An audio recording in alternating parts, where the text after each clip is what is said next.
Shalom, Kahala, Yahweh, Ba'ashim, Yahweh Shai, Ba'ashim, Kakadash.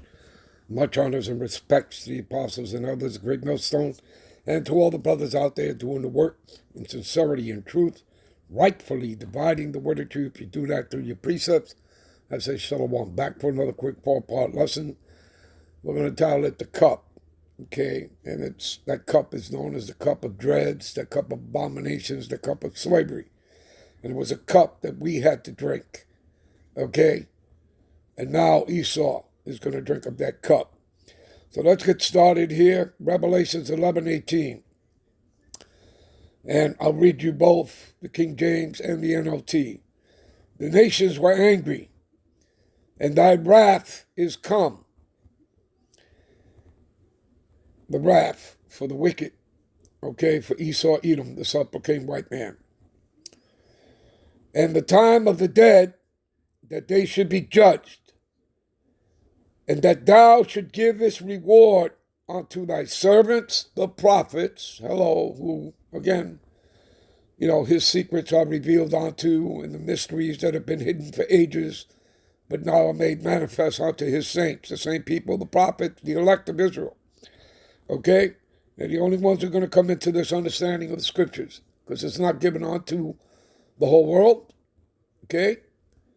It's not given unto all of Israel. Okay? 2/3 of Israelites can't receive it. Okay? Do you understand that? And the Lord only made 18 nations. So he's only dealing with the elect of Israel, or 1/3. They're the only ones who are going to come into this understanding. All right? So anyway. So into the saints, again, like I says, like the prophets, okay, the same people, the elect, and them that fear the name, so you do have to know the name. And the name of the Heavenly Father is Yahweh, not Jehovah. Okay, and the name of his son is Yahweh Shai, not, some Jesus, which means earth pig, okay? So, small and great, all right? So you have to know the name and whether, small or great. And that shouldest destroy them that destroy the earth. You see that? You understand? And who would that be? The people that rule. Okay? And you know that the Negro, Latino, and Native Americans do not sit in rulership. Okay? And you know who does. And it all goes back to the bankers. They're the people behind the curtain. The Rothschilds, Oppenheimers, Rockefellers, DuPonts, the Gettys, etc., 13 families in all. Let's read the NLT version. And the nations were filled with wrath. Okay? Because we're in the time of war here, people. All right? Not the time of peace. But now the time of your wrath has come. Told you, this is directed toward the wicked. Okay? Against Esau, Edom. All right? The self-proclaimed white man.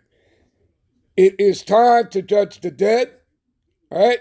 And reward, right, your servants, the prophets, as well as your holy people, And again, who's he talking about? He's talking about everybody. Again, there's a separation that is done, right? When you read Matthew, the 25th chapter. And again, this separation is all over the scriptures. All right? Whether you're talking about Matthew 10:5 and 6, go not into the way of the Gentiles or the Samaritans, but rather go on to the Lord, sheep of the house of Israel, that separation. Okay? And as you go to preach, which means to prophesy what? That the kingdom is at hand. Kingdom means rulership, power, dominion. Who's it for? You already know for. The Lord's sheep.